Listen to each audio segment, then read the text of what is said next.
Hello students, welcome to one I Q. Last class में अपन acid base और salt पढ़ रहे थे, जो क्लास 10 का टॉपिक है, चैप्टर 2 है वो। और मतलब अपन ने काफ़ी सारा पढ़ लिया था कि न्यूट्रलाइजेशन रिएक्शन क्या होता है, आयंस कैसे होते हैं, एसिड में कौन से आयन होते हैं, बेस में कौन से आयन होते हैं, और पीएच स्केल के बारे में कि अपन स्ट्रॉन्गनेस बता सकते हैं कोई भी एसिड की हो या कोई भी बेस की पीएच स्केल के हिसाब से। तो मैंने ये सब पढ़ लिया था। अपन इस क्लास में पढ़ेंगे कि जो अपन के आसपास जैसे ऑर्गेनिक एसिड्स हैं उनके नाम क्या क्या होते हैं, जैसे टमाटो में कौन सा एसिड होता है और ये सब, और सॉल्ट के बारे में भी काफ़ी कुछ पढ़ेंगे। और इन सबसे स्टार्ट करने से पहले हमारी ऐप से ज्वाइन करवाओ लोगों को, और ताकि सबको फ़ायदा मिले ना, कि एक को फ़ायदा मिल रहा है ऐसा थोड़ी, सबको फ़ायदा मिले और उससे ऐप के यूज़र्स भी बढ़ेंगे और उससे हम फिर और कोर्सेज़ जो होंगे वो काफ़ी अवेलेबल हैं उस पे, तो आपको भी हेल्प होगी। ठीक है? तो आप ऐप से जुड़वाइए लोगों को। अब मैं स्टार्ट करते हैं अपन का मेन टॉपिक। मेन टॉपिक क्या था? एसिड, बेस और सॉल्ट। अपन आज पढ़ने वाले हैं कि कौन-कौन से, मतलब कौन-कौन सी चीज़ें, ऑर्गेनिक चीज़ें अपन ने लास्ट क्लास में पढ़ा था और वही थोड़ा-सा रिवाइज़ करते हैं। तो पीएच का एक बार बताता हूँ कि पीएच क्या होती है। तो पीएच जो होती है वो एक स्केल होती है जो रेंज करती है 0 से 14 तक। 0 टू 14 में 7 पॉइंट मिड में आता है, जिसका पीएच 7 होता है उसको बोलते हैं अपन न्यूट्रल।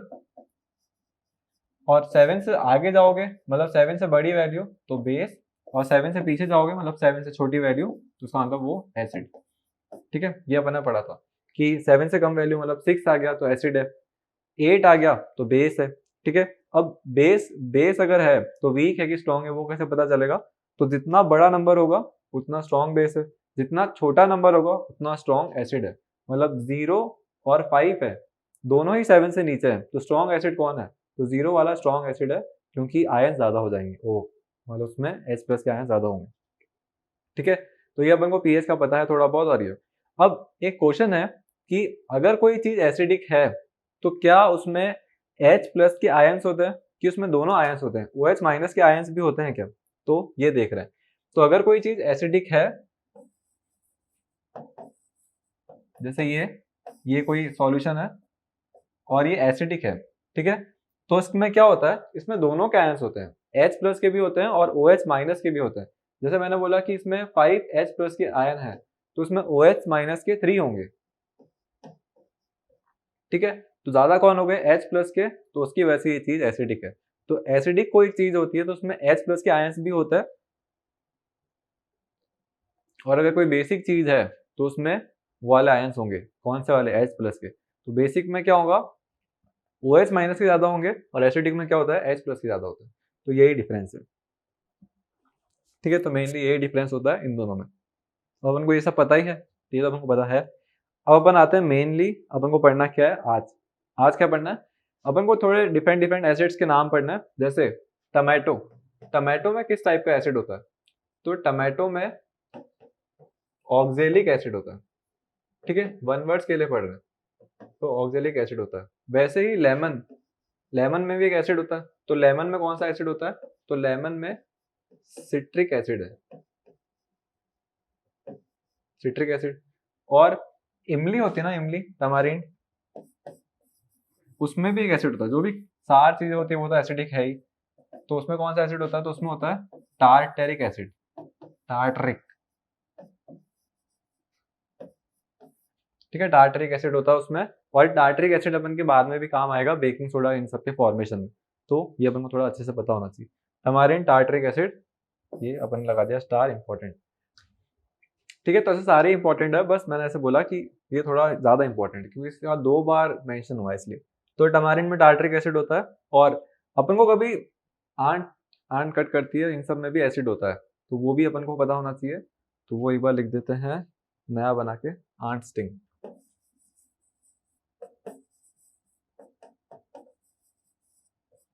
उसमें होता है फॉर्मिक एसिड। फॉर्मिक एसिड को है ना एक और नाम से भी बोलते हैं, मिथेनोइक एसिड।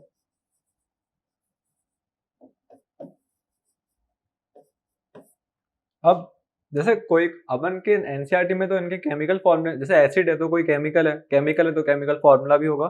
तो एनसीईआरटी के एग्जाम्स में अपन से केमिकल फॉर्मूला नहीं पूछा है कभी भी कि मिथेनॉइक एसिड का केमिकल फॉर्मूला बताओ, ऐसा नहीं पूछा। पर जो प्रिपेयर कर रहे होते हैं ना, जैसे ओलंपियाड हो गया या फिर एनटीएससी हो गया, इसमें पूछते हैं कि इनका केमिकल फॉर्मूला ही बताओ। इन सब में सारे का नहीं, कुछ इंपॉर्टेंट है वो। तो मिथेनॉइक एसिड है मिथेनॉइक एसिड का केमिकल फॉर्मूला क्या होता है? ये होता है HCOOH। ठीक है, ये इसका केमिकल फॉर्मूला है। अपन कार्बन वाले चैप्टर में आएंगे, जो कार्बन वाला है उसमें अपन को आएगा ओइक एसिड। ओइक एसिड वाला एक पार्ट आएगा फंक्शनल ग्रुप का, तो उसके ये पार्ट होते हैं। ठीक है, पर अभी अपन को सिर्फ केमिकल फॉर्मूला डिस्कस करना था कि हाँ इसका केमिकल फॉर्मूला होता है और वो होता है HCOOH। अब फॉर्मिक एसिड को मिथेनॉइक एसिड भी बोलते हैं, और मिथेनॉइक एसिड क्या 2 बार आया, तभी मैंने इसका फॉर्मूला डिस्कस करा। क्या है दूसरी बार क्या आ रहा है इसका? तो अपन कभी ट्रैकिंग पे जाता है ना, ट्रैकिंग जैसे माउंटेन पे या ऐसी जगह पे, तो वहां पे एक नेटल का प्लांट होता है। ये है, ऐसा नहीं होता है, अरे मतलब डायग्राम बनाए, ये इसकी लीफ है, नेटल लीफ। ठीक है, नेटल लीफ। तो नेटल लीफ क्या करती है, इसमें ऐसे स्टिंगिंग प्रॉपर्टी होती है। ऐसे इसको अपन टच भी करेंगे ना तो अपन को एसिड का, अपन की स्किन में चला जाएगा एसिड, और उससे काफी पेनिट्रेशन की वजह से काफी इचिंग या फिर अपन को वो इरिटेशन हो गई। तो वो नेटल लीफ क्या करती है, अपन की स्किन को टच करती है, एसिड को अपन के अंदर डाल देती है। और वो एसिड कौन सा होता है? तो वो भी होता है फॉर्मिक एसिड। फॉर्मिक एसिड होता है और उसका केमिकल फॉर्मूला अपन ने पीछे पढ़ा ही कि HCOOH होता है। तो अपन ट्रैकिंग में जाएंगे तो काफी प्रॉब्लम करेगा। तो क्या होता है, इस नेटल लीफ के आसपास ही एक और प्लांट होता है, डॉग प्लांट। ठीक है, ये है डॉग प्लांट, ये है डॉग प्लांट। तो ये आ गया डॉग प्लांट। डॉग प्लांट क्या होता है, इसकी लीफ से अपन जहां पे अपन को एरिया पे अपन को इरिटेशन हो रहा है उसे रब कर लेंगे तो अपन सही हो जाते हैं। तो आप डॉग प्लांट का कैरेक्टर बता सकते हो क्या? कैरेक्टर ऐसे मतलब अपन कैरेक्टर जज नहीं कर रहे हैं, मतलब वो क्या होगा, एसिड होगा, बेस होगा कि सॉल्ट होगा, तो क्या होगा? तो वो होगा, ये एसिड है, नेटल लीफ में एसिड था और इससे वो सही हुआ है, इसका मतलब वो न्यूट्रलाइज हुआ है। तो इसका मतलब इसमें क्या होगा, तो इसमें एक बेस है। तो डॉग प्लांट क्या करते हैं, बेस होते हैं उसके आसपास ही उगते हैं वो भी, नेटल लीफ जहाँ पे उगती है उसके आसपास फिर वो भी होते हैं। तो ये अपन को पूरा पता चला कि हाँ भाई फॉर्मिक एसिड जरूरी है, क्योंकि 2 बार आया, एनसीईआरटी में भी 2 बार आया, तभी इसको पता होना चाहिए। ये आ गया पूरा। अब क्या था, विनेगर। विनेगर का एक बार देखते हैं। विनेगर, विनेगर अपन के घर में होता ही है। अब विनेगर में कौन सा एसिड होता है, तो विनेगर में होता है एसिटिक एसिड।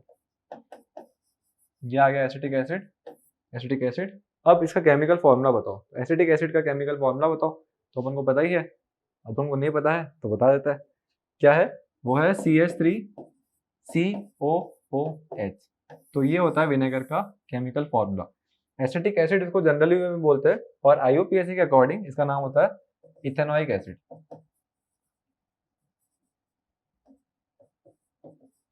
ठीक है, आपको दोनों में से कोई भी याद हो आप दोनों बोल सकते हो, दोनों एक ही है। तो मिथेनॉइक, इथेनॉइक, प्रोपेनॉइक, ऐसे आगे आपके कार्बन वाले चैप्टर में आएगा कि कैसे डिसाइड होते हैं। तो ये आ गया अपन के पास में अभी के लिए कि इथेनॉइक एसिड इसको बोलते हैं। और ये तो मैंने जनरली सारे डिस्कस कर लिए हैं जो जो इंपॉर्टेंट है। ठीक है, ठीक है, सारे डिस्कस कर लिए हैं, थोड़ा सा और डिस्कस करते हैं। क्या है, जैसे ये कर्ड होता है ना, कर्ड में भी एसिड है। लैक्टोज जो होता था, लैक्टोबैसिलस बैक्टीरिया की वजह से वो क्रिएट होता थी, तो उसका नाम उसी एसिड पे पड़ा, लैक्टिक एसिड।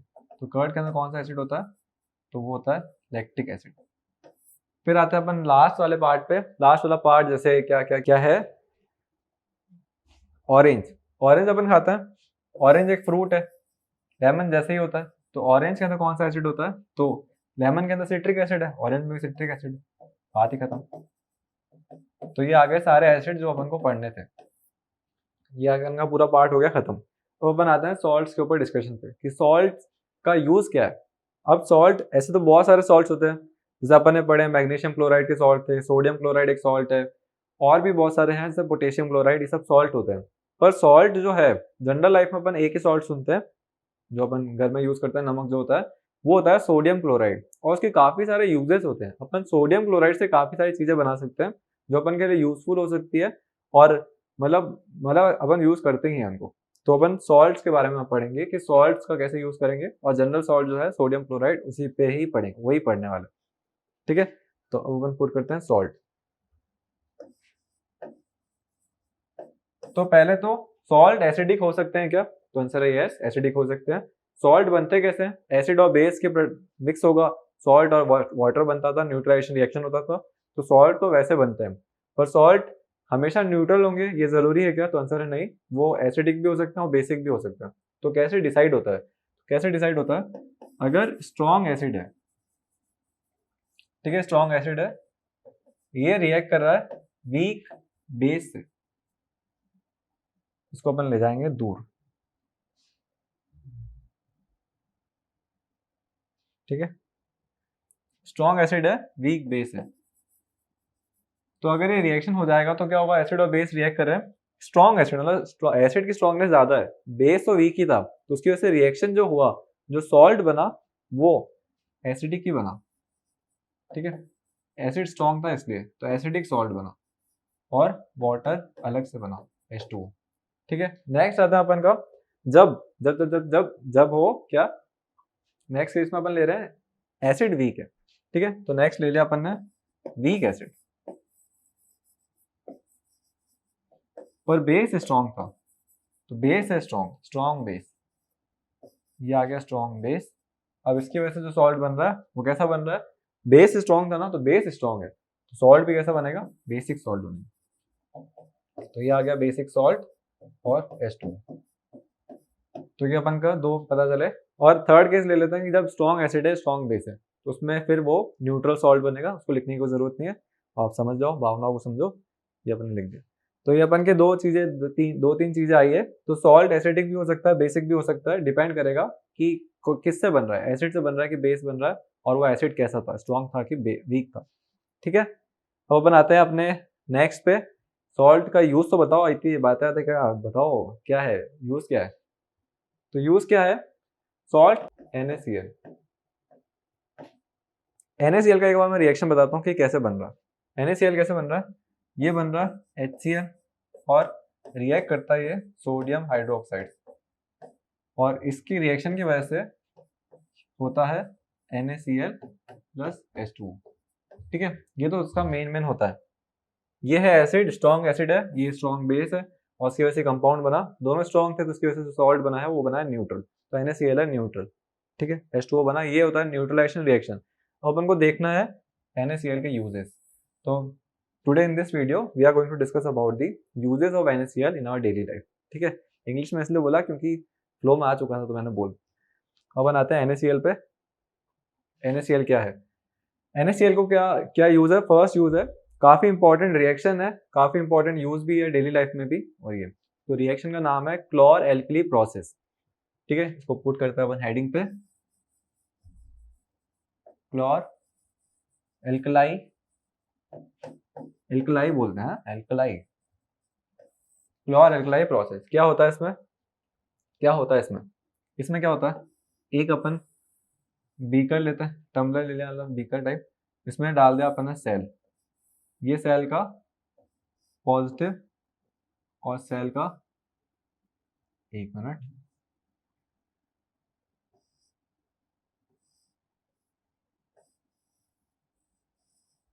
ये आ गया सेल का नेगेटिव। पॉजिटिव नेगेटिव नहीं दिख रहा क्या? अरे यार, जो मिटाना चाहते हैं उससे ज्यादा मिटता है, ठीक है। ये पॉजिटिव है, ये नेगेटिव है, तो उसका मतलब ये नेगेटिव से टच्ड है, जो भी नेगेटिव से टच होता है उस इलेक्ट्रोड को बोलते हैं कैथोड, तो ये है कैथोड, ठीक है। ये पॉजिटिव से टच्ड है तो उसका मतलब है ये है एनोड, एनोड, एनोड, एनोड आ गया, ठीक है, कैथोड एनोड आ गया अपन के पास में, बहुत ही बढ़िया, कोई नया बात तो हुआ नहीं है। अब इसमें अपन ने फिल कर दिया पानी, ये अपन ने फिल कर दिया इसमें वाटर, ये आ चुका है इसमें वाटर। अब क्या होगा, प्योर वाटर है तो कंडक्ट होगा क्या? तो कंडक्ट नहीं होगा, क्योंकि प्योर वाटर कभी भी कंडक्ट नहीं करता। तो प्योर कंडक्टनेस को करने के लिए अब हमको कुछ दिखना चाहिए ना कि अभी ये कंडक्ट कर रहा है कि नहीं कर रहा है। वैसे ऊपर काफी ये गंदा लग रहा है ना, इसको अपन अच्छे से बनाओ क्या डायग्राम, समझ तो आ ही रहा है, नेगेटिव है पॉजिटिव है, ठीक है। तो ये लाइन है, स्ट्रेट है, लाइनों को हटा देते हैं, कुछ करना पड़ेगा गोपाल के बच्चे का।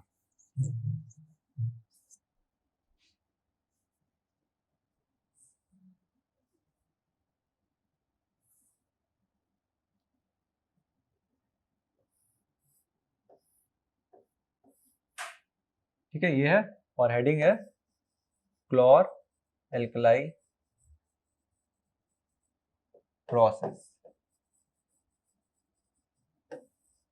ये आ गया क्लोरोअल्कली प्रोसेस, ये आ गया पॉजिटिव, ये आ गया नेगेटिव। ठीक है, अब सही लग रहा है बिल्कुल। कैथोड और एनोड होता है ये, ठीक है, अपन H2O फिल करा, कंडक्ट नहीं हुआ।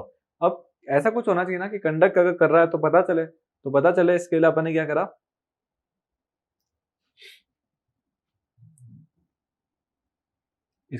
करा, यहाँ पे बल्ब लगा दिया। तो अगर कंडक्ट होगा तो बल्ब ग्लो करेगा, और बल्ब ग्लो नहीं करा इसका मतलब कंडक्ट नहीं हो रहा। तो अपन ने पहले तो देखा वाटर के केस में कंडक्ट नहीं हुआ, क्योंकि पॉजिटिव से करंट निकला, वाटर ने कंडक्ट करा नहीं तो करंट आगे जा नहीं पाया, और फिर बल्ब का सर्किट कंप्लीट नहीं हुआ।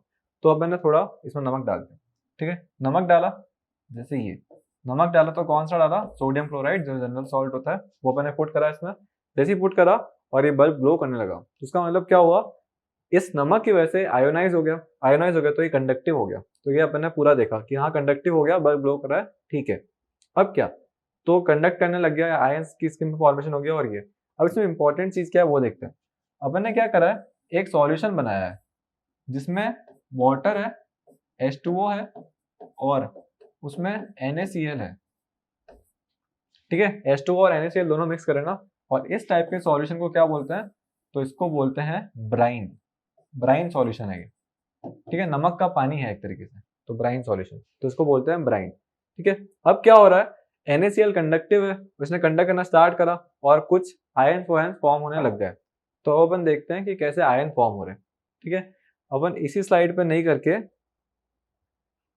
इसी स्लाइड पे करके देखें तो ये हो रहा है, क्या बात है, इसी स्लाइड पे करेंगे, ठीक है। अपन का ब्राइन तो हो गया, इसको डिलीट कर देता हूँ, एक बार डिलीट किया, रब कर देता हूँ।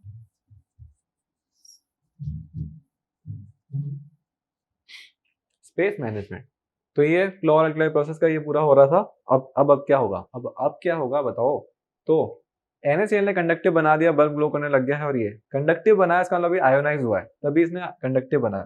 तो NaCl आयोनाइज होने के बाद में क्या हो गया, NaCl ये आयोनाइज होने के बाद में ये हो गया Na+, और क्लोरीन हो गया Cl1-, ठीक है, ठीक है। अब अपन आते हैं अपने उस पे H2O पे, वाटर भी तो आयोनाइज हो गया इसकी वजह से, तो वाटर आयोनाइज होने के बाद में H2O जो है वो आयोनाइज हो गया H+ और OH- में। अभी इतने सारे आयंस बन गए इसके अंदर, मतलब इसके अंदर ये भी है और इसके अंदर ये भी है, और ये सारे आयंस की वजह से इलेक्ट्रिसिटी हो रही है कंडक्ट, ठीक है, इलेक्ट्रिसिटी हो रही है कंडक्ट। अब क्या हुआ, OH नेगेटिव था और इसका सोडियम वाले का ये पॉजिटिव था, ठीक है, Na+ पॉजिटिव है। इन दोनों ने आपस में अट्रैक्ट हो गए, क्योंकि opposite charges attract each other, और उसकी वजह से क्या हुआ, ये दोनों अट्रैक्ट होकर फॉर्म कर लिया NaOH, ठीक है, ये अपन का फॉर्म हो गया caustic soda, sodium hydroxide, base form हो गया। और जो H+ आयन था ना वाटर वाला, वो अट्रैक्ट हो रहा था उसकी तरफ, पर उससे ज्यादा अट्रैक्ट हो रहा था कैथोड की तरफ, ठीक है, H+ अट्रैक्ट हो गया कैथोड की तरफ, और सारे H+ यहाँ पे आके इकट्ठे हो गए कैथोड की तरफ, नेगेटिव वाले के पास। और जो Cl- था वो अट्रैक्ट हो गया एनोड की तरफ, पॉजिटिव चार्ज था, Cl- यहाँ पे आके इकट्ठे हो गए। अब Cl- तो स्टेबल नहीं होगा ना, उसको इलेक्ट्रॉन मिले या फिर प्रोटॉन मिले तब जाके वो स्टेबल होगा, ठीक है। तो क्या हुआ, H+ ने अपना एक इलेक्ट्रॉन डोनेट किया, Cl- को मिल गया, और वो हो गया स्टेबल। तो ये सब अपन को नहीं पता चला इलेक्ट्रॉन प्रोटॉन का, मैंने क्या बोला, तो आप इग्नोर कर सकते हो, जरूरी नहीं था। जरूरी क्या था कि क्लोरीन माइनस जो है वो कहाँ गया, तो पॉजिटिव की तरफ गया। तो अपन से पूछेंगे कि क्लोरीन जो है वो कौन से एनोड की तरफ गया, तो क्लोरीन गया पॉजिटिव एनोड की तरफ, क्योंकि इसका नेगेटिव आयन था। और हाइड्रोजन जो था वो कहाँ गया, तो वो किसकी तरफ गया, तो वो गया कैथोड की तरफ, क्योंकि उसका पॉजिटिव आयन था, ठीक है। तो ये अपन को पता चला, और ये पूरा कंपाउंड ऐसे से हुआ, ये पूरा क्लोरोअल्कली प्रोसेस होता है। तो आप बोलोगे कि चलो ये हो गया, अब इसका प्रोडक्ट क्या बना ये तो बताओ। तो ये पूरा रिएक्शन तो ये था, पूरा अच्छे से समझ आया। अपन इसका रिएक्शन लिखते हैं कि रिएक्शन में हुआ क्या है, एक्चुअल में क्या हुआ। तो ब्राइन था, NaCl था, और H2O था, और अपन ने इसको इलेक्ट्रोलाइज करवाया, ठीक है, अच्छे से लिखते हैं थोड़ा छोटा करके। NaCl था और वाटर था, इसको अपन ने इलेक्ट्रोलाइज करवाया, और क्या बना, NaCl तो ब्रेक हो गया, H2O भी ब्रेक हो गया। तो यहाँ पे एक बार लिख भी देते हैं अच्छे से, NaCl ब्रेक हो गया था, इसमें H2O ब्रेक हो गया था, इसमें OH- में, Na और OH तो रिएक्ट करके फॉर्म कर चुके हैं NaOH, तो NaCl का ये ब्रेक होके ये तो फॉर्म हो चुका है एक्वस में, ठीक है, ये तो फॉर्म हो चुका है। और H प्लस जो था वो कहाँ गया था, H प्लस चला गया है यहाँ पे नेगेटिव वाले की तरफ। H प्लस स्टेबल तो रहेगा नहीं, तो क्या करता है, ये आपस में रिएक्ट करता है, इलेक्ट्रॉन लेता है, इलेक्ट्रॉन देता है और बन जाता है H2 गैस, ठीक है। तो H का क्या हुआ, H ने रिएक्ट कर लिया कैथोड पे जाके अपने कंपाउंड्स के साथ में और H2 गैस बन गई, ठीक है, स्टेबल हो गया अब, ठीक है। तो H तो क्या हुआ, H2 बन गया, H2 गैस बन गई। फिर बचता है क्या क्या क्या क्या क्या क्या बच रहा है, क्लोरीन, क्लोरीन, ठीक है, क्लोरीन है नेगेटिव और वो बन गया Cl2 गैस। तो ये पूरा रिएक्शन हुआ, ठीक है। NaOH H2 Cl2 ये सब बनता है इसमें, और इसी पूरे को बोलते हैं, जैसे आपको बोलेंगे कि write the reaction involved in chlor alkali process, तो आपको ये लिखना है, ये पूरा प्रॉपर रिएक्शन है। बैलेंस है क्या, ये बैलेंस देख लो, Na का एक है, वहां पे भी एक है, ठीक है। क्लोरीन, क्लोरीन के वहां पे दो हैं, यहाँ पे एक ही है, तो ये तो नहीं चल सकता, तो यहाँ पे अपन लगा दिया 2। फिर अपन आते हैं हाइड्रोजन पे, हाइड्रोजन के यहाँ पे दो हैं, ये तो बहुत ज्यादा ही अनबैलेंस्ड है यार, पूरा अच्छे से बैलेंस करना पड़ेगा। तो बैलेंस करते हैं, 2 लगा देंगे अगर, ठीक है। तो हाइड्रोजन के यहाँ पे दो है, वहां पे दो है और ये एक है, तो टोटल 3 है। तो इसको ऊपर बैलेंस लिख देता हूँ, 2H2O कर दिया मैंने, ठीक है। और यहाँ पे मैंने कर दिया 2 NaOH और H2 अकेला ही पड़ा और Cl2, ठीक है। अब क्या हो रहा है, हाइड्रोजन के 2 यहाँ पे जब इंटू होगा तो हाइड्रोजन के ये दो और वो दो, तो टोटल 4, और यहाँ पे भी पड़े हैं 4, तो हाइड्रोजन हो गया है बैलेंस। और फर्स्ट अपन का था, ये था ना 2NaCl, Na के दो यहाँ पे है, वहां पे भी दो है, तो हाइड्रोजन क्या सोडियम भी है बैलेंस। क्लोरीन पे आते हैं, क्लोरीन के यहाँ पे दो है, वहां पे भी दो है, वो भी है बैलेंस। ऑक्सीजन के यहाँ पे दो है, वहां पे भी दो है, ठीक है, सब बैलेंस है, तो ये है बैलेंस्ड इक्वेशन। तो अपन ने ये लिख दिया बैलेंस्ड इक्वेशन, ये थी स्केलेटल और वो है बैलेंस्ड इक्वेशन। और ये है पूरा क्लोर एल्कली प्रोसेस। तो क्लोर एल्कली प्रोसेस किस पे बेस्ड है, वो है बेस्ड इलेक्ट्रोलाइसिस पे, इलेक्ट्रोलाइसिस करा है IS है वो, ठीक है, IS। तो ये अपन का बेस्ड है इलेक्ट्रोलाइसिस पे। इसमें क्या होता है, NaCl आयंस में कन्वर्ट हो जाता है, H2O भी आयंस में कन्वर्ट हो जाता है, और आयंस में कन्वर्ट होने के बाद एक दूसरे से अट्रैक्ट होता है और फिर ये पूरा कंपाउंड फॉर्म होता है। कंपाउंड फॉर्म हुआ NaOH H2 और Cl2। अब इसका यूज क्या है, सोडियम हाइड्रोक्साइड, इन सब का यूज क्या, अपन ने कर तो दिया क्या, अपन का तो सॉल्ट खराब हो गया, सॉल्ट तो अपन यूज कर सकते थे, अब इनका कहाँ यूज करें, NaOH और इन सब का। तो क्या यूज है, अपन सोडियम हाइड्रोक्साइड OH आयन है, तो उसको अपन बेस की तरह यूज कर सकते हैं ना, बेस में काफी अच्छे से बेस में यूज कर सकते हैं। हाइड्रोजन गैस है, हाइड्रोजन गैस के बॉम्ब बन जाते हैं, मतलब इतनी फ्लेमेबल गैस है ये, तो इसको अपन फ्यूल में यूज कर सकते हैं, फ्यूल में, हाइड्रोजन को फ्यूल में। क्लोरीन गैस, अपन पुरानी क्लासेस में पढ़ते थे ना, वाटर प्यूरिफिकेशन होता था, तो क्लोरीनेशन एंड में स्टेप होता था, तो क्लोरीन को अपन वहां पे यूज कर सकते हैं, वाटर प्यूरिफिकेशन में यूज करो। और एक वो बनते हैं पेंट और ये सब होता है ना, उसमें भी क्लोरीन काफी यूज होगा। क्लोरोफ्लोरोकार्बन पहले होते थे, अब तो नहीं है, वो तो मतलब बैन हो गए, और वो एज अ मतलब कूलेंट की तरह यूज होते थे, तो वहां पे भी इसको यूज कर सकते थे। तो ये सब इसके यूजेस हैं। तो फ्यूल में क्लोरीन को अपन क्लोरीनेशन में, पेंट में, इन सब में यूज कर सकते हैं। तो काफी अपन ने यूजफुल प्रोसेस करा है, क्योंकि NaCl तो सिर्फ खाने में यूज हो रहा था, और ये सब जो है अपन ने फ्यूल, फ्यूल अभी देख ही रहे हो काफी जरूरी है, तो तभी बेस में और इन सब में, ठीक है। तो ये था पूरा क्लोर एल्कली प्रोसेस, और क्या क्या रिएक्शंस इन्वॉल्व थे, कैसे कैसे रिएक्शन थे, कैसे अपन ने बैलेंस करा, कौन कौन सी इसकी स्टेट्स है, उन सब के बारे में आपको पता होना चाहिए। NaCl क्या था, ये अपन ने सॉलिड फॉर्म में लिया था, H2O मिक्स करा है, तो इसको अपन एक्वस भी बोलो, सॉलिड भी बोलो, एक ही है। एक बार मैं सॉलिड लिख देता हूँ, ये है लिक्विड, इलेक्ट्रोलाइसिस ये एक्वस में हुआ है, वो गैसियस है, वो भी गैसियस, ठीक है। तो ये पूरा क्लोर एल्कली प्रोसेस था। अब अपन आते हैं नेक्स्ट, ठीक है। तो अपन थोड़ा सा और यूजेस देखते हैं, जैसे क्लोरीन को अपन है ना पॉलीविनाइल क्लोराइड, जैसे पीवीसी पाइप्स आती है ना, जहाँ अपन के शू का सोल होता है, वो सब प्लास्टिक का बना होता है, पीवीसी मतलब पीवीसी के बने होते हैं। पॉलीविनाइल क्लोराइड है, क्लोराइड वर्ड आ रहा है, क्लोरीन रिलेटेड, मतलब पीवीसी में भी कहीं ना कहीं क्लोरीन का यूज होता है, मतलब क्लोरीन काफी इंपॉर्टेंट चीज है, ऐसा नहीं कि अपन इसको बोल रहे हैं गैस ही तो है, क्या है, पर है, जरूरी है, ठीक है। H2 गैस फ्यूल है तो इंपॉर्टेंट है। और NaOH अपन बेस की तरह यूज कर सकते हैं, आप है ना कार्बन वाले चैप्टर में वो भी पढ़ोगे, सोप और डिटर्जेंट वाला। सोप और डिटर्जेंट की मेकिंग में NaOH का काफी बड़ा यूज होता है, तो उसको अपन बेस की तरह सोप और डिटर्जेंट इंडस्ट्री में इन सब में यूज कर सकते हैं। ठीक है, और क्या था, NaCl। और ये NaCl को अपन ने वैसे पानी में ही डाला है, जो इलेक्ट्रोलाइसिस वाला पूरा प्रोसेस है ये अपन इसका इलेक्ट्रोलाइसिस कर रहे हैं, तो अपन ने वाटर में आयन फॉर्म करे, तो इसका मतलब वाटर में डाला है तो ये एक्वस स्टेट ही है, तो अपन सॉलिड नहीं लिख के एक्वस ही लिखते हैं, तो अपन लिख देते हैं एक्वस। ठीक है, ये पूरा हो गया अपन का कंप्लीट। क्या क्या क्या कंप्लीट हुआ कि वही क्लोर अल्कली प्रोसेस क्या होता है ये। अपन इसके आता है नेक्स्ट पे। नेक्स्ट पे मतलब इसी से रिलेटेड ही है वो।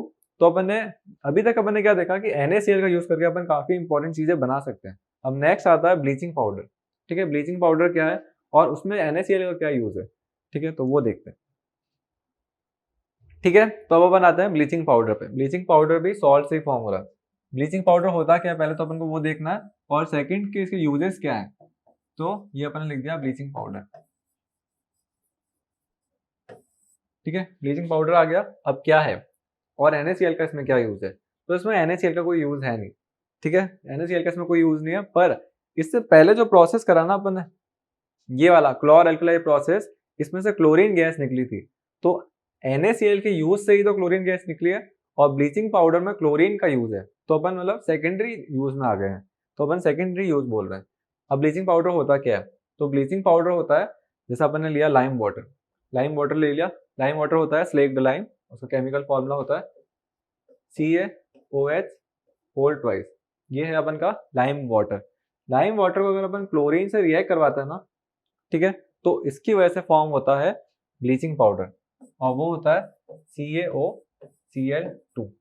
ठीक है, CaOCl2, और साथ में फॉर्म होता है वाटर, ये लिख दिया अपन ने वाटर, H2O लिखा है ये। तो अपन ने क्या करा है, लाइम वाटर को क्लोरीन गैस से रिएक्ट करवाया और ये फॉर्म हुआ। ये रिएक्शन बहुत सिंपल लग रहा है कि लाइम वाटर को क्लोरीन मिक्स करते हैं ऐसे, पर ऐसा एक्चुअल में नहीं होता है। इसको सिंप्लीफाई करा है, थोड़ा सा सिंप्लीफाई बुक के हिसाब से, कि अपन को रिएक्शन पूछेंगे ब्लीचिंग पाउडर का तो एक ही स्टेप में खत्म हो जाए ऐसे, पर ये ऐसा एक्चुअल में नहीं है। ठीक है, पर अपन को यही पढ़ना है कि ब्लीचिंग पाउडर ये होता है। अब इसमें ब्लीचिंग पाउडर कौन है, तो ये है ब्लीचिंग पाउडर। अब आपसे काफी सारे MCQ पूछेंगे कि write the chemical formula of bleaching powder, तो chemical formula of bleaching powder सिर्फ इतना सा है, ऐसे नहीं रिएक्शन लिख के आ जाओ। ठीक है, तो जैसे केमिकल फॉर्मूला पूछ रहे हैं ब्लीचिंग पाउडर का, तो सिर्फ इतना सा है, उसमें ऐसा नहीं कि अपन रिएक्शन लिख रहे हैं, रिएक्शन तो ये पूरा इन्वॉल्व है, अपन को सिर्फ केमिकल फॉर्मूला ही पूछ रहे हैं, तो वो है CaOCl2। और रिएक्शन इन्वॉल्व कौन सा है, तो ये पूरा रिएक्शन इन्वॉल्व है। अब इसमें जैसे इसके यूजेस क्या है, ब्लीचिंग पाउडर कहाँ यूजफुल है, कहाँ पे अपन इसका यूज करेंगे, तो फर्स्ट एप्लीकेशन क्या है, फर्स्ट है टेक्सटाइल इंडस्ट्री में। ठीक है, अब इसके यूजेस क्या है कि ब्लीचिंग पाउडर के यूज कहाँ है, तो सबसे फर्स्ट है टेक्सटाइल इंडस्ट्री। टेक्सटाइल इंडस्ट्री में जैसे कलरिंग और ये सब होती है ना, तो कलर को रिमूव करने के लिए इसमें काफी यूजफुल होता है। और वुड पल्प जैसे होता है ना, वुड पल्प को थोड़ी फिनिशिंग और इन सब में रिमूविंग, मतलब उसकी एक तरीके से फिनिशिंग लाने के लिए अपन यूज करते हैं, तो वुड इंडस्ट्री में भी काफी यूजफुल है, और टेक्सटाइल इंडस्ट्री में भी काफी यूजफुल है। फर्स्ट तो ये आया।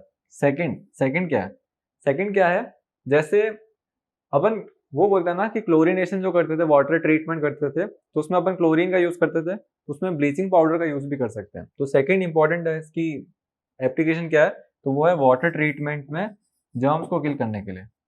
वाटर ट्रीटमेंट प्लांट्स होते हैं ना जो, उसमें अपन इसका यूज कर सकते हैं, तो वाटर ट्रीटमेंट वाले। ठीक है, सेकंड ये आ गया। थर्ड क्या होगा, थर्ड क्या है, पढ़ना पड़ेगा भाई। ठीक है, थर्ड क्या है, जैसे ऑक्सीडाइजिंग एजेंट होता है ना, ऑक्सीडाइजिंग एजेंट जैसे HNO3, सो नाइट्रिक एसिड जो है, HNO3 एक बहुत अच्छा ऑक्सीडाइजिंग एजेंट है। मतलब ऑक्सीडेशन रिएक्शन पढ़ाना अपन ने, उसमें क्या होता है, ऑक्सीजन का गेन होता है, तो ऑक्सीजन का गेन हो रहा है तो कोई प्रोवाइडर भी तो होगा कि जहां से ऑक्सीजन आ रहा है, तो प्रोवाइडर कौन होता है, तो उसको बोलते हैं ऑक्सीडाइजिंग एजेंट। तो ऑक्सीडाइजिंग एजेंट को अगर मैं डिफाइन करूँ तो मैं ऐसा बोल सकता हूँ, oxidizing agent in the reaction is that compound which provides oxygen to the other compound so that it gains oxygen। ठीक है, तो उसको बोलते हैं ऑक्सीडाइजिंग एजेंट, जो ऑक्सीजन प्रोवाइड करेगा। तो उसका एक एग्जांपल है HNO3। HNO3 बहुत अच्छा ऑक्सीडाइजिंग एजेंट होता है, मतलब ये हमेशा ऑक्सीजन प्रोवाइड करेगा। तो वैसे ही CaOCl2 है ना, वो भी एक ऑक्सीडाइजिंग एजेंट है। तो थर्ड एप्लीकेशन हो गई it acts as an oxidising agent.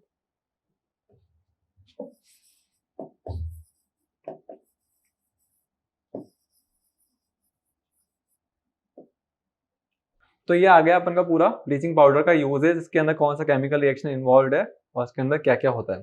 तो CaOCl2 ब्लीचिंग पाउडर का केमिकल फॉर्मूला है, इसके अंदर कैसा रिएक्शन इन्वॉल्व है तो वो ये है, और इसके यूजेस क्या होते हैं आपको यूजेस अच्छे से पता होने चाहिए। जैसे अपन को ऐसे बोलेंगे कि which of the following is a good oxidising agent, और उसमें ऑप्शन दे दिए NaCl, CaOCl2, मैग्नीशियम क्लोराइड, और लास्ट दे दिया सोडियम कार्बोनेट NaCO3। ठीक है, तो Na2CO3 इनमें से कौन सा गुड ऑक्सीडाइजिंग एजेंट है। तो अपन ने यहीं पे पढ़ा कि ऑक्सीडाइजिंग एजेंट तो ये होता है, बाकी सबका अपन ने नहीं पढ़ा है, तो अपन टिक कर देंगे ब्लीचिंग पाउडर को, क्योंकि बाकी सब में ऑक्सीजन है नहीं पहली बात तो, और वो अच्छे गुड ऑक्सीडाइजिंग एजेंट नहीं है। तो ऐसे क्वेश्चन पूछेंगे, या फिर ऐसा बोलेंगे कि which of the following compounds are useful in textile industry for bleaching and all. तो उसके लिए एग्जाम्पल्स में आपको केमिकल फॉर्मूला दे दिया, इसका केमिकल फॉर्मूला दे दिया CaOCl2, तो अपन को इसको टिक करना। ठीक है, तो ऐसे क्वेश्चंस काफी सारे होते हैं एप्लीकेशंस पे भी और केमिकल फॉर्मूला पे भी। तो अब यहाँ से आपको रिएक्शंस पूरे अच्छे से याद होने चाहिए, केमिकल फॉर्मूले पता होने चाहिए, उनके यूजेस भी पता होने चाहिए। काफी अब मतलब ये है थोड़ा, मतलब अपन को रिएक्शंस के हिसाब से थोड़ा इंपॉर्टेंटली इसको अच्छे से याद रखना होगा। ठीक है, अब अपन आते हैं नेक्स्ट पे। ठीक है, ठीक है, अपन ने पढ़ लिया यूजेस ऑफ कॉमन सॉल्ट, अपन पढ़ रहे हैं। फर्स्ट अपन ने पढ़ा था क्लोर एल्कलाई प्रोसेस, और सेकंड देखा ब्लीचिंग पाउडर। अब अपन आते हैं थर्ड पे। थर्ड है कॉमन सॉल्ट को अपन और भी जगह यूज कर सकते हैं, वो है बेकिंग सोडा।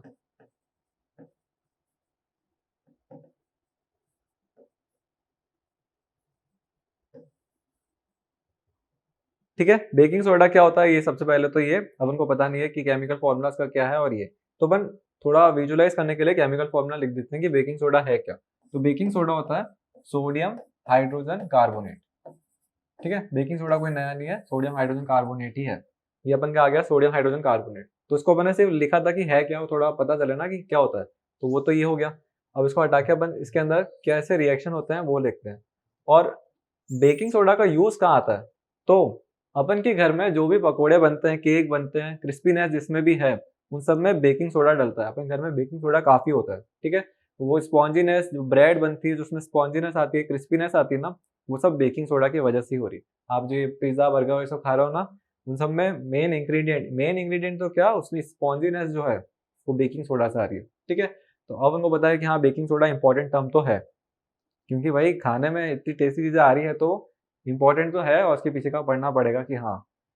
तो अपन देखते हैं बेकिंग सोडा में कैसे होता है, कैसे रिएक्शन होता है। और ये पहली बात तो कॉमन सॉल्ट का बढ़ रहे हैं, कॉमन सॉल्ट के यूज है, तो बेकिंग सोडा में NaCl का कहीं ना कहीं यूज होगा। तो बेकिंग सोडा बनता कैसे होता है, सोडियम क्लोराइड लिया NaCl, इसमें अपन ने सब कुछ डाल दिया जो भी आसपास है, अपन ने H2O भी डाल दिया, CO2 भी डाल दिया, और अमोनिया भी डाल दिया NH3। ठीक है, तो अपन ने NaCl लिया, H2O लिया, CO2 लिया और NH3 लिया, मतलब अपन काफी सारे प्रोडक्ट्स एक साथ ले लिए। अब इन सबका रिएक्शन करवाया और कंपाउंड फॉर्म करा। ये जो रिएक्ट प्रोडक्ट बनने वाले हैं ना, वो बोर्ड से बाहर चले जाएंगे, तो बोर्ड को शिफ्ट कर लेते हैं थोड़ा। ये स्मार्ट बोर्ड अच्छा तो होता है वैसे। तो NaCl plus H2O plus CO2 gives NH3। अब क्या हो रहा है, अरे चचा वहां जाइए चचा। अब क्या हो रहा है, इन सब ने रिएक्शन करा, आपस में रिएक्ट करे, और इन सब के रिएक्शन से अपन का जो प्रोडक्ट था, अपन को सोडियम मतलब जो बेकिंग सोडा चाहिए था वो मिल गया। तो अपन को मिला सोडियम हाइड्रोजन कार्बोनेट, तो NaCO3 मिल गया। नेक्स्ट क्या मिला अपन को, इन सब के कंपाउंड के रिएक्शन से अमोनियम क्लोराइड भी मिला, तो वो था NH4Cl। अब इसको थोड़ा लेवल कर देते हैं कि काफी सारे केमिकल आ रहे हैं ना ये, तो अपन से ये नहीं पूछना कि रिएक्शन कैसे हुआ या क्यों हुआ, कौन से आयंस इंटरचेंज हुआ, किस टाइप का रिएक्शन है, ये सब नहीं है, क्योंकि कॉम्प्लेक्स रिएक्शन है। इसको सिंप्लीफाई करने के लिए ऐसा बनाया, ऐसा नहीं कि ये ऐसा ही होता है। अब हम घर पे बना रहे हैं CO2 मिक्स करके NaCl के साथ में, तो ये नहीं बनेगा, क्योंकि ये मतलब ऐसे सिंप्लीफाई करा है, कॉम्प्लेक्स रिएक्शन को काफी सिंप्लीफाई करा है। तो अपन से ये नहीं पूछना है कि टाइप बताओ कि ये डिस्प्लेसमेंट है, डबल डिस्प्लेसमेंट है, कॉम्बिनेशन है, आइसोथर्मिक है, ऐसा ऐसा नहीं पूछेंगे। इन्होंने सिर्फ रिएक्शन बताया, आपको रिएक्शन पता होना चाहिए। तो अपन से पूछेंगे what is the reaction involve in the making of baking soda, तो अपन को ये रिएक्शन लिखना है, सिर्फ रिएक्शन। फिर पूछेंगे right the chemical formula of baking soda, तो अपन को NaCO3 लिखना है। Chemical formula of only baking soda बोला, रिएक्शन मत लिख के आना, तो ये ठीक है। अब अपन आते हैं इनके नाम थोड़े बहुत डिस्कस कर लेते हैं कि इनके नाम क्या क्या है। NaCO3 जनरल नेम है बेकिंग सोडा और उसको केमिकल लैंग्वेज में बोलते हैं सोडियम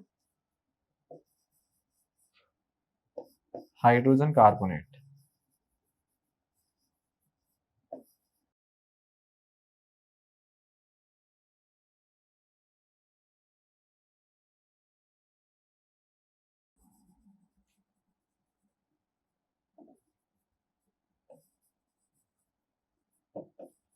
ये ammonium chloride, NaCl sodium chloride है, अपन का जनरल सॉल्ट है, H2O वाटर है, CO2 क्या है, कार्बन डाइऑक्साइड है, सिर्फ इसको लिख देते हैं अमोनिया।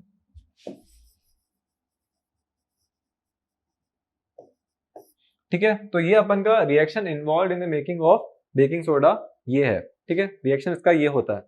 अब बेकिंग सोडा का यूज क्या है, इतना क्यों इसको पॉपुलैरिटी मिल रही है, बेकिंग सोडा इतना टॉपिक क्यों लिया इसको, मतलब इतना फेमस कैसे हो गया ये, तो अपन देखते हैं इसका यूज क्या है। ठीक है, तो अब अपन आ रहे हैं NaCO3 पे direct face to face one on one बात होगी। तो NaCO3 है क्या, तो NaCO3 क्या होता है, बेकिंग सोडा को अपन कभी भी गर्म करेंगे ना, गर्म करें ऐसे गैस के ऊपर, तो क्या होगा क्या होगा क्या होगा, अभी देखते हैं। ये गर्म करने पे क्या करता है, ये अपने अंदर से CO2 निकालता है और वाटर भी निकालता है और साथ में सोडियम कार्बोनेट Na2CO3 ये भी निकालता है। मतलब जैसे ही अपन इसको गर्म करा हीट के लिए, ये सिंबल बना सकते हैं, तो ये मैंने बनाया। गर्म करने पे 3 कंपाउंड्स बना रहा है, डिकम्पोज हो जाता है मतलब पूरा ये। और जो इसके अंदर से CO2 निकली है ना वो गैसियस है, तो CO2 के वो जो जिस भी खाने में ये है CO2 निकलेगी तो बबल्स बनाएगी, गैस है ना, और उसकी वजह से स्पॉन्जीनेस आ जाती है, तो ये उसके लिए तभी वो है।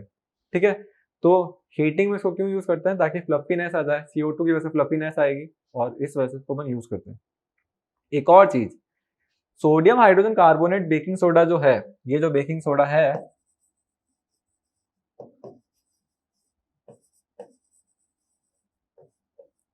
इसमें,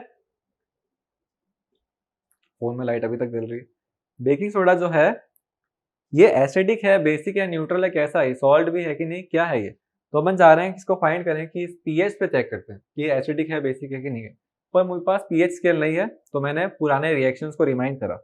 पुराने रिएक्शंस को किसको रिमाइंड करा, तो आपको शायद नहीं पता हो, तो पुरानी वीडियोस को थोड़ा जाके देखना कि मैं कौन से रिएक्शन की बात कर रहा हूँ। मैं बात कर रहा हूँ मेटल कार्बोनेट का रिएक्शन एसिड के साथ में।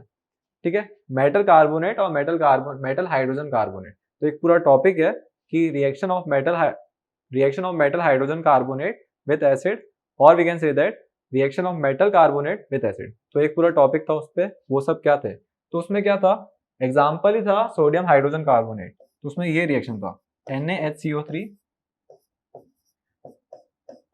प्लस एसिड गिव्स में NaCl plus CO2 plus H2O, ये रिएक्शन था उसमें। अब इस रिएक्शन से कंपेयर करके अगर अपन देखें तो ये जो चीज है HCl है, ये तो एसिड है, इसमें फॉर्म क्या हुआ, सॉल्ट और H2O। ऐसा रिएक्शन थोड़ा याद आ रहा है क्या होता है, एसिड बेस से रिएक्ट करता है तभी सॉल्ट और H2O फॉर्म होता है। तो ये किस टाइप का रिएक्शन होता था, न्यूट्रलाइजेशन। ये एक न्यूट्रलाइजेशन रिएक्शन है, क्योंकि अप्रोक्सीमेटली उससे मैच हो रहा है, अप्रोक्सीमेटली मैच हुआ, थोड़ा भी मैच हुआ केमिस्ट्री में तो अपन उसको पकड़ लेते हैं, हाँ भाई मैच हो गया। ठीक है, ऐसा नहीं है, वो परफेक्ट नहीं चाहिए, परफेक्ट कुछ नहीं है केमिस्ट्री में, तो ये अपन को अप्रोक्सीमेटली मैच हो गया, अपन इसको पकड़ लिया। इसके हिसाब से अगर ये न्यूट्रलाइजेशन रिएक्शन है तो ये जो होगा ये क्या होगा, ये बेस ही होगा, क्योंकि अपन बोल रहे हैं ना न्यूट्रलाइजेशन रिएक्शन है, तो न्यूट्रलाइजेशन रिएक्शन में रिएक्टेंट साइड में कौन होता है, एक एसिड होता है और सेकंड होता है बेस। तो इसका मतलब सोडियम हाइड्रोजन कार्बोनेट क्या है, एक बेस है, और अगर बेस है तो इसका पीएच कितना होगा, ठीक है, वीक बेस है वैसे इसका पीएच इतना नहीं होता, और इसका पीएच होगा कितना ये पता तो होगा किसी को, उसका पीएच होता है ग्रेटर देन 7, क्योंकि बेस जो होता है उसका पीएच होता है वो हमेशा 7 से बड़ा होता है। तो ये आ गया इसका pH of sodium hydrogen carbonate will be greater than 7 because it is a mild base. तो इतना ज्यादा नहीं होगा, जैसे 7.5 हो गया, 7.6 हो गया, इतना तेज, ये काफी स्ट्रॉन्ग बेस नहीं है। ठीक है, तो अब अपन ने देखा कि सोडियम हाइड्रोजन कार्बोनेट को हीट करते हैं तो क्या रिएक्शन होता है, सोडियम हाइड्रोजन कार्बोनेट एसिड है कि बेस है, तो अपन ने देखा कि ये एक माइल्ड बेस है, ये एक माइल्ड बेस है, ठीक है।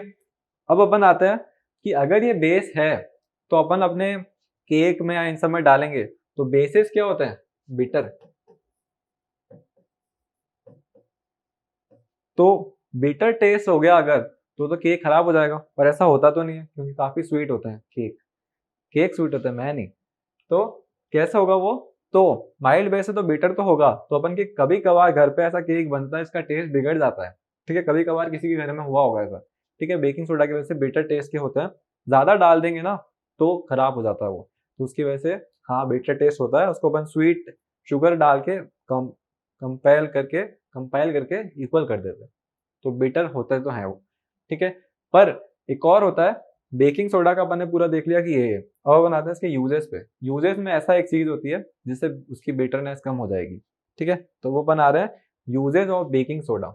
Uses of baking soda, first use क्या है, फर्स्ट यूज है uses, uses of baking soda,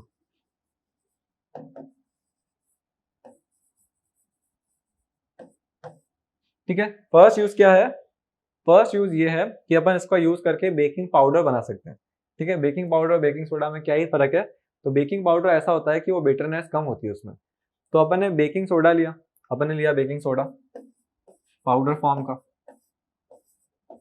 NaCO3, और इसमें अपन ने घर का कोई नॉर्मल एसिड डाल दिया, लेमन डाल दिया, इमली डाल दी, ये तो अपन जनरली डालते हैं इमली, ठीक है। इसका मतलब मैंने इमली डाली तो कौन सा एसिड डाला, तो मैंने टमारिन डाला है। एसिड कौन सा होता है टमारिन में, तो वो होता है टार्टेरिक एसिड, तो मैंने इसके अंदर टार्टेरिक एसिड डाला। अब मैं इसको पूरा थोड़ी लिखूंगा टार्टेरिक एसिड डाला है क्यों, तो एसिड एसिड की वजह से किसकी वजह से होता है, कोई भी एसिड एसिड क्यों है, क्योंकि इसमें आयन है, किसका आयन, किसका किसका, तो हाइड्रोनियम आयन है H3O प्लस, तो वो है H प्लस, ठीक है, H प्लस आयन डाला, मतलब इसमें मैंने एसिड डाला, माइल्ड एसिड है, और वो जनरली एसिड होता है टार्टरिक एसिड, इन दोनों को मैंने रिएक्ट करवाया, ये जो पूरा कंपाउंड है ना, तो combination of sodium hydrogen carbonate with any mild acid is known as baking powder, तो ये जो चीज है ये है बेकिंग पाउडर, ठीक है, ये आ गया बेकिंग पाउडर। अब इसके रिएक्शन से क्या होगा, इसके रिएक्शन से ये दोनों आपस में मिल गए और अपन ने इसको गर्म करा, तो इसको मतलब मैंने इसको भी हीट करा, तो CO2 निकलेगा, H2O निकलेगा, और एक सॉल्ट बनेगा, ठीक है, सॉल्ट प्लस CO2, प्लस अच्छा नहीं बना पर वो प्लस है, इसको मैं यहाँ पे लिख देता हूँ, ये प्लस है, ठीक है, क्राइस्ट बन गया ये, अरे यार पूरा अच्छे से लिख देते हैं,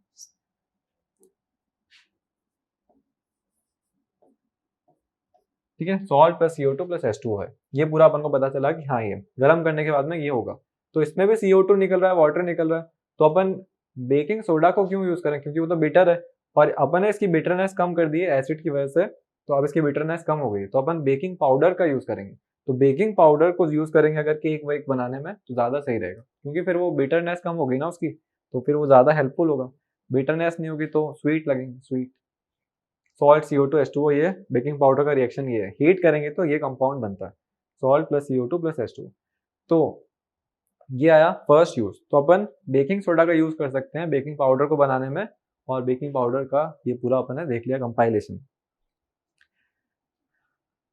ठीक है, तो इसके CO2 के जो प्रोडक्ट साइड में CO2 बनती है उसकी वजह से स्पॉन्जीनेस और ये सब आ रहा है।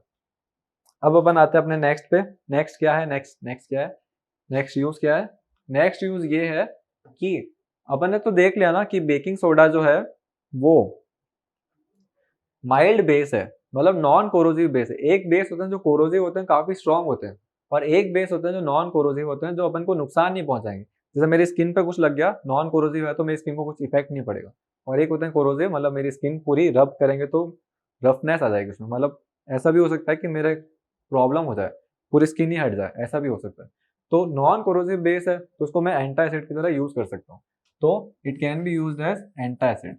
एंटा एसिड क्या होता है, एसिडिटी वाली प्रॉब्लम को हटाने के लिए एंटासिड यूज होते हैं, और अपन इसको बेकिंग सोडा का एंटासिड की तरह यूज कर सकते हैं, तो ये आ गया सेकंड। अब अपन आते हैं थर्ड पे, थर्ड थर्ड क्या है, अपन इसको फायर एक्सटिंग्विशिंग में भी यूज कर सकते हैं, फायर एक्सटिंग्विशिंग,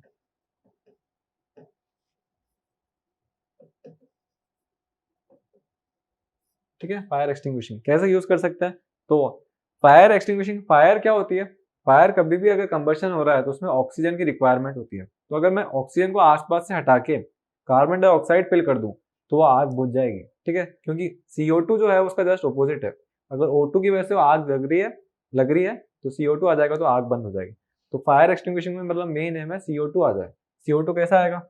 अपन ने लिया sodium hydrogen carbonate, baking soda लिया और इसको मैंने फेंक दिया आग के ऊपर, ठीक है, पाउडर ही फेंक दिया पूरा।